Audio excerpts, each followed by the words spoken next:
ఆయన పూజ చేయడం అంత తేలిక లోకంలో ఇంకొకటి లేదు.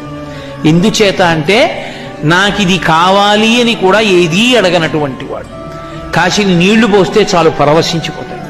అటువంటి శివుడు కనుక ఆయన శంభుని, అటువంటి పరమాత్మ, అటువంటి దయార్ద్ర హృదయుడవు, చేసిన దోషాలు జ్ఞాపకంలో ఉండవు నీకు అని దేవతలందరూ వెళ్ళి ఆయన్ని స్తోత్రం చేసి, మూడవ కన్నున్నవాడా, ఉన్నది నువ్వు ఒక్కడివి, మూడు లోకములకు, కానీ నువ్వు మూడు అంకె మీద తిరుగుతుంటావు. మూడు లోకములకు, మూడు లోకాలు, పైలోకాలు, మధ్యలోకం, కింద లోకాలుగా ఉండేవాడు ఆయనే.